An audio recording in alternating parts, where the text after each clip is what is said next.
welcome to 1200 subs special custom cards review, which is something that you specifically asked me to do on Twitter by the options I gave you, and here we are with a video.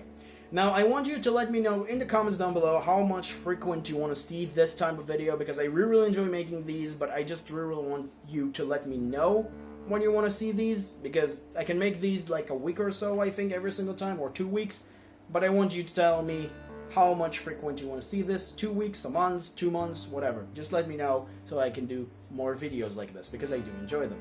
Secondly, I am considering to open up a Patreon and a Facebook group, so I want you to let me know in the comments down below one of those, you prefer one or two, or how should I open them, or whatever. If you have suggestions, I would really much appreciate it. And last thing is, I'm going to remind you, as a subscriber a day, keep the depression away. It's really helped me to see the numbers go up. It's making me feel so much better when I'm seeing this and people actually enjoying my content, and just generally make me want to improve the content of my videos. As well as just, you know, there is also a giveaway going on. So yeah, you can just make the numbers bigger and make me give you more tens, and if we reach 1500 subs before of the next 2 months or so, like, you know, it just, we'll have the giveaway. But now let's move on into the review. So, just to let you understand how the review works. The review works in this particular way. We're going to essentially go every single week, or month, or every single video. I don't know why I say week. But we're going to go every single video through a certain number of cards. Mostly it's going to be 11 or so compiled, but yeah. And essentially, we're going to look at them and give them two categories of essentially ranking: design and balance. Design, if the card is, you know, really designed to feel like it's actually filled for the archetype, and the text design is really good, and the way that the creator made this, it feels really good when you read it, and it's fluid and everything. You will receive 5 for any other things that, like, even if it feels like a little bit of a nitpick, I am going to dock point, because we want to make this looks like real cards. And the other thing is balance. Balance, I'm going to dock a point out of design when I feel, or should I say out of balance, if I feel the card is way too powerful or way too weak. So do understand that as well. Point system from 1 to 5, and the name of the creators should appear besides or below the cards. And now let's get onto them. I'm also not going to explain fully the effects. You can read them yourselves, or I will just go over them in parts that you can understand. So the first thing is, first monster, we're going to start with vampires, which is Vampire Admiral. Now, Vampire Admiral is a very interesting one. First off, it's giving vampires a very much needed normal summon, because it doesn't really have, it has an effect when you normal special summon it, which is allowing you to pay 500 life points and pretty much grab to you a spell or trap from vampires from your grave to your hand. The second effect is, when it's sent to the graveyard, it's allowing you to pretty much pay 500 life points and recover it to your hand. Pretty simple, pretty straightforward. Design, 5 stars. Balance, 3 stars. I'm going to say this. Additional normal summon, like I said before, is feeling absolutely amazing. But there is one particular problem with this card, and that is a little bit too weak. It does feel in theme for vampires to do what it does. It's like it's letting you have like the discard outlet, or the card that you want to send to the graveyard, that you can recover it again with your Retainer and Familiar, and then you can do the combo with them. But the problem with this card is one thing. It specifically recover for you a vampire spell and trap, which making the normal summon sometimes whiff and doesn't really have any effect, which is a little bit of an issue in my opinion, because you want this card to actually do something. And because of that, I recommend a particular fix. Just make this a foolish burial for your vampire monsters. Now you might go to say this is a little bit too powerful, but vampires is a deck that is not really that strong, and even if you're going to give them an additional foolish burial that is even better for them than Unizombie, it's not going to break the deck. It's just going to be a very, very nice way to just start Familiar, special summon Familiar by sending this to the graveyard, get the search, get the effect to get to your hand the Admiral, then activate Retainer, get Retainer, activate the effect to send the Admiral again, special summon itself, search for you the spell or the counter trap, and then you just make Vampire Sucker, and then you can still just do your normal plays, which is really useful. So yeah, just because of that, I think this is just going to give the deck quite more power if it was a Foolish Burial, and allow you to go for particular routes that you normally don't go to. And even then, I don't think it's going to make the deck broken, so I just really like the card. So yeah, really cool. Next up, we're going to move to Witchcrafter Zitella, and this one has three effects technically. The first one is the weird one, which I'm not really understanding 100% what it says. Either I'm not really understanding because English is not my first language, or it's just really not understandable, which is going to dog a point out of design. Before we'll just explain this, I'm going to explain why, because cards' effects should be clear, what they do, and for me it's not clear. And most of the cards' effects are clear to me, even though I'm from another country, and even people that I know that I have a hard time with English, like talking it, they could understand this. But this card like this, I show them for some of my friends, and they didn't understand what they're trying to say, and that's a little bit of a problem for countries that don't have their own language of cards. So that's why I'm going to dock 1 point of design. I'm just going to say this in advance. The effect is, I think, is making the first time you're a Witchcrafter will be affected from something they're unaffected or whatever, which I'm not really sure if it's really could work, but okay. The second effects are the Magician of Souls related kind of effect. You Foolish Burial a Witchcrafter card, which most of the time you're going to Foolish Burial your, what are called? Your continuous spells, because these are the better and you can just set them immediately or activate them immediately from your grave during the end phase or whatever. So that's really nice. And if you do that, you can activate one of two effects. Either discard this card, Zitella, and special summon one of your banished Witchcrafter monsters, or special summon it, which is really nice. So then you're getting a monster with protection, which I would recommend to change the protection to cannot be, the first time it will be destroyed, there are not. Because that will make just a little bit more sense and just make the card a little bit more understandable in the text. So that's why I'm saying design 4 stars, balance 5 stars. Just like I said, the fix will be just change the text to be a little more understandable, and that's pretty much it. You get a really nice boss monster additionally for Witchcrafter, which also helped them Foolish Burial, which is very important for decks like this. Next up, we have When Pigs Will Fly, a very interesting take on Nibiru, which instead of just adding cards, special summoning monsters, your opponent will do that. It's when your opponent add cards, and when they add 5, you get to special summon it and get a graceful charity effect. Design 3 stars, balance 2 stars. So first thing, I'm going to dock 2 point of design because it's just pretty much Nibiru. Nothing really feeling special except from just adding cards instead of special summoning, which I do think, even if you make this, which I will get to why I'm thinking you should make this 3, but even if you make this 3, it will still feel like a Nibiru card, but feel a little bit more special to it, so I think you should make the add cards 3. And the reason for that as well is because people, not every single deck, even less than Nibiru, and I'm going to say this, Nibiru is not always good in every single matchup. I'm just going to say this in advance. And this is even worse, because there are some decks that even don't add 2 cards to their hand every single matchup, and this will feel like just a dead card. And even the Graceful Charity effect is not really that good. It's not a Max C effect, which is continuous and just really good, and just punish your opponent and make them want to stop their turn first, or like a Phantasm, just special summon it, fix your hand, and get you something that is also an interruption during your opponent's turn. So that's why I'm thinking like this card is just meh in that regard, and I think because of that you should change it to 3 adds instead of 2 or 5, making it a little bit more understandable. And because of, changing it to 3, you should also change the effect instead of a Graceful Charity effect to a Destiny Draw effect. Draw 2, discard 1, do not be absolutely broken, and still very acceptable. And even then, I don't think this card is going to see even any play if it ever was real, because it's not really that great. Like, even if you put it at 3, there's some decks that don't even add 3 to their hand that turn, and even then it's like, draw 2, discard 1 is nice, but sometimes you just, it's not like I said, like Phantasme, because if you're playing a particular combo, you can draw the cards and shuffle them back into your deck. If it was shuffle the card back into your deck, I would say this is really awesome and another way of Phantasme, but it's not. It's really not that much good. So, I just think this card is cool, but could have been done better. I'm just going to say that. Like I said, the fix, 3 adds instead of 5, and Destiny Draw instead of a Graceful Charity effect.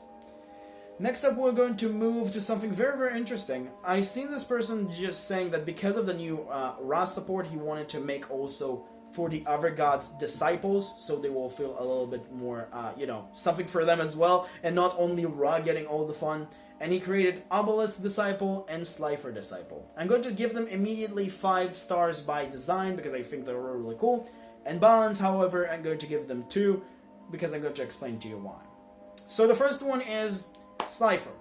Slifer is pretty much a quick effect to discard it from your hand to activate one of the following effects. Either special summon all 3 Ra disciples from your hand, deck, or graveyard, anywhere. 2, Foolish Burial of God. And 3, allowing you to pretty much draw up to the number of Divine Beast monsters you control, which this particular effect, I'm not really sure it's even that useful because it's just really, really hard to do because most of the time you're just only going to have 1 Egyptian god. But it's a really cool card. Next up we have Obelisk. Obelisk allows you to treat your Ra disciples as 3 tribute for a god. So that's really, really cool. And then the second effect is allowing you to send a card, or should I say Divine Beast, from your hand or field to the graveyard to then essentially get an additional normal summon, which is really cool. The point of the combo is that using, I believe, the fairies spell related card, because they're both fairies, to just special summon, for example, Obelisk from your hand, then use Slifer effect to discard to then get 2, or just say all of the Ra disciples, then somehow find a way to get all of your Egyptian gods, discard one of them and get 2 others. Really cool, but I'm going to say it's not that practical as you think it is, and because of that I'm going to give this 2 stars because of balance, because if Obelisk has an effect that you contribute from your graveyard, or Slifer has an effect, or you even create an additional spell that have an effect to essentially tribute from your graveyard as well, or add a card from your graveyard for the Egyptian gods as well, and have like support for them as well, it's really, really nice. It could work. But as it stands, it's not really help all of the Egyptian gods, it just helps specifically Ra, because it's the only Egyptian gods that actually have support. Then we have a card made by a fellow Yugituber called Rank Up Yu-Gi-Oh! Not Rank 10 Yu-Gi-Oh! Rank Up Yu-Gi-Oh! Which you're more than welcome to go check him out. He has a full video about this particular support cards for Prophecy and Spellbook, and I picked a particular one which I really like, but you can also just go check him out, he's really cool. He's very, very outstanding YouTuber in my opinion, and I just feel like he's very underrated, so just go give him a little bit of love in my opinion. Or should I say, just because I'm asking you to. You don't have to, but it'll be really nice of you to. And the card that he pretty much specifically made that I really like is Prophecy of Paper Melody.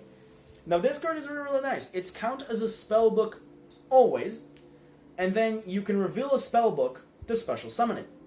And then you can and you of course can only special summon once per turn this way. And a soft once per turn says you can discard or should I say Foolish Burial Spellbook to grab a Prophecy monster, excluding itself, which is really nice. Design 5 stars, balance 5 stars. The reason why I like this card so much is because it's the card that connects spellbooks and prophecies by itself, and you have a card that you can search. I think that's how that works with Spellbook of Knowledge, or the other one, the ones that search, the spellbook cards that search. I forgot the name exactly.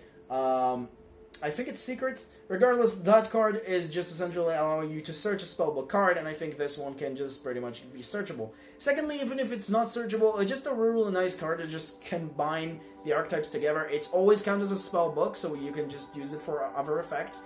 It can special summon itself by revealing a spellbook. It's Foolish Burial spellbook that you need, and it's letting you get your Prophecy monsters, which were really, really hard to get to. And that's really, really nice. And you can just grab your Blue Boy, normal summon Blue Boy, search the additional secrets that you need or whatever, and then essentially grab Knowledge or whatever, and just start your plays, Link, whatever. You can do a lot of things with this. It's giving you the ability to actually have a way to go into Crowley, the spellbook Crowley, really, really easily. And I really, really like this card for that, and because of that, 5 stars, 5 balance. Then we have 2 cards that are in one, and I'm going to say this. These are really, really bad designs, in my opinion, for an archetype that's already very, very powerful. And that is Entropy and Incarnate for Eldlich. Now, Entropy is not that bad compared to Incarnate, which we'll get to it. It's a level 7 that allow you to count it as a Golden Lord in the field or graveyard, discard it in a spell or trap card to then revive a zombie, and then if it gets destroyed on the field, you get to pretty much activate an Eldlich or a Golden Land card directly from your hand, so it can even be happening during your opponent's turn, which is really cool. Not that bad, but still very, very giving a deck a lot of power, like a little bit more, like 3 additional copies of Golden Lord. So not always Golden Lord, but still additional more copies of a card that is very, very nice. You can just send it to graveyard, revive a zombie that you want, start your plays. It's just really, really powerful. But Incarnate, however, oh boy, this card is absolutely stupid. This Incarnate, this level 2 monsters count as Golden Lord everywhere by all card effects. It's discard itself to search and cursed Eldlich, and then it can also special summon itself when you activate an Eldlich or a Golden Land card, and it's giving itself 1,000 attack, and if you control a normal zombie monster, it's unaffected. So yeah, this card is absolutely stupid. Incarnate is even worse than Golden Lord itself. It's absolutely insane. Design, 2 stars, balance, 1 star for both of these. The reason why I'm saying this is because you cannot print card like this when the archetype is fully powerful. And yes, I'm going to stay on that. If you're making a card for an archetype that is at full power right now, because this is the time that we're seeing the cards, you cannot print something this powerful, especially in the case of Incarnate. Incarnate is way too powerful. It's just way too strong, and because of that, I'm just going to say that this card is absolutely ridiculous, shouldn't ever see the light of day, even if Konami thinking about this. It's just way too powerful. If Eldlich and Golden Lord were both banned, or Eldlich was at 1 and Golden Lord was at 1, I could see these 2 cards being printed, just giving the deck additional more consistency, and just give it back to just, like, you know, just have something to replace the Golden Lord or whatever. But as it stands right now, this is not the way to make the deck better and not make it absolutely broken. And yes, I'm going to say this. If this will ever get printed, Eldlich will be tier -1, the first deck. It's absolutely insane. These 2 cards are just way too ridiculous, in my opinion. That's why I don't really like them. And that's why I make the thumbnail. Next up, for one of the very, very interesting cards, which I think is just really cool, and that is made by Red Rose Witch, I believe the name on Twitter. Yeah, otherwise the name will be, of course, in the cards or whatever.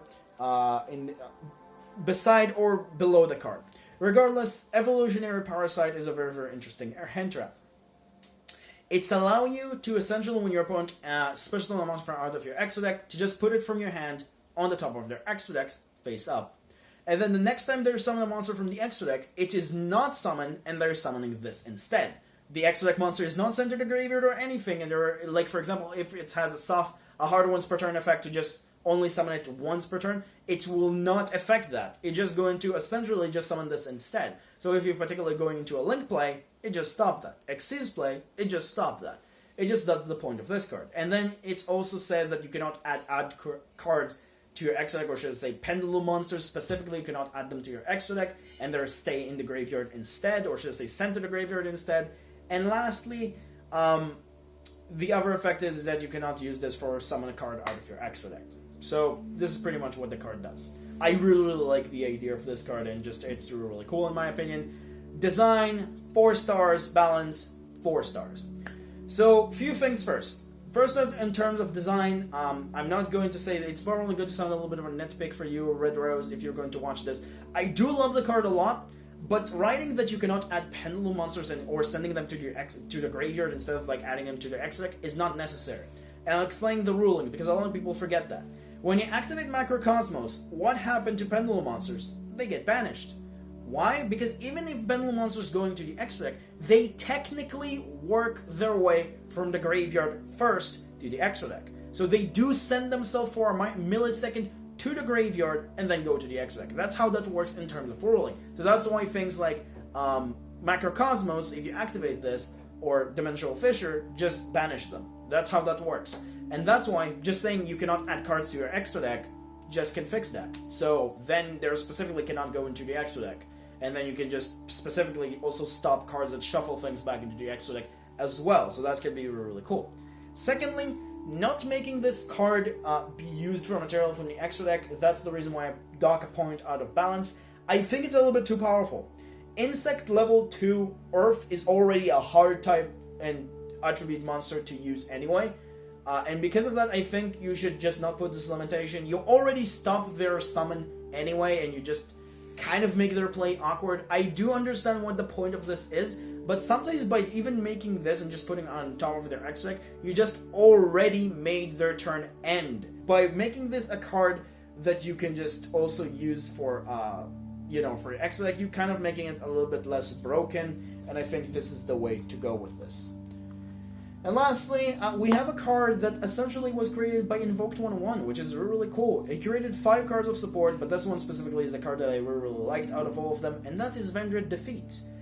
This card allows you to add a Vendread spell directly from your deck to your hand, and then search a Vendread Slayer as well. Which is, I'm going to say this, design 4 stars, balance 5 stars. I think the card is balanced in the way what it does, but the way that it works, it kind of doesn't really work. The point is, it's supposed to be a pre-preparation of rights for Vendreads, but in terms of text, I'm going to say that just for the future, if you're watching this, not just trying to understand, this is not the way that you want to write the cards, because Slayer only count for the original. Executor only count as Vendread Slayer on the field. So this cannot search it. And even your new Punisher, I think it's not exactly work with that, so it's not search these cards specifically. And I think the way to make this better is just make this search any ritual monster. Why limit it to Slayer? I think just making this any ritual monster will be really nice. It could be just a pre-prep for Vendreads plus, just that's what it does. And grab you all of your ritual monsters. Seeing more Slayers is not something that you want anyway. You already have ways to see Slayer. So this just making this a grubber for any Vendread ritual monster, just make the deck very, very much consistent, and just make this card a free off, and some of your spells are one-offs as well, which is really cool. But yeah, that's it for all of the cards, except from the card of the week, which is Spirit of Melody. It's a really cool card. It's Synchro. You all know that I'm a sucker for Synchro, but there is a reason why this card is so good. First off, it's a level 2. Secondly, it's pretty much allowing you to immediately, when it's Synchro summon a tuner from your graveyard, but you cannot summon monster for the rest of the turn except Synchro monsters, but you summon it immediately to your side of the field. Then it lets you to change the level of another monster on the field to any level you want. Declare any level. And then when you send it to the graveyard, you get the for a Synchro summon, you get to special summon it back, and then it's become a tuner. Design 5 stars, balance 5 stars. Now, some people are going to call this card absolutely insane, a card that can be used with link cross combo, whatever, but I'm going to say no. Because first off, it's level 2. It's making the card very, very awkward. Secondly, it's locked you specifically for synchros, which again, and I think like link cross combo can make this very, very awkward. But again, if you want to fix the card, just make it for the turn you activate this effect, it will not be a problem. And thirdly, level 2s are not really easily to X into, and Synchro related decks are already kind of like weak. Like Synchro summoning is fine, like you summon boss monsters of Synchro, cool. But Synchro summoning as itself, as like a deck itself, is very, very weak and very, very susceptible. And making something like this will not just make the deck broken, it will actually make things a little bit more interesting. And just, for example, like something like Junk Speeder can be actually more viable. You know what I mean? It's just making the deck a little bit more consistent, and I really love this card. But yeah, that pretty much does it. Thank you so much for watching. This has been the 1200 sub special. A little bit on the long side, but sometimes that happens, and reviewing cards is very, very fun. See you next time. Remember, creativity is the key in this game. Have a good day. Let me know how much time of this videos you want to see, and I'll see you all next time. Bye bye.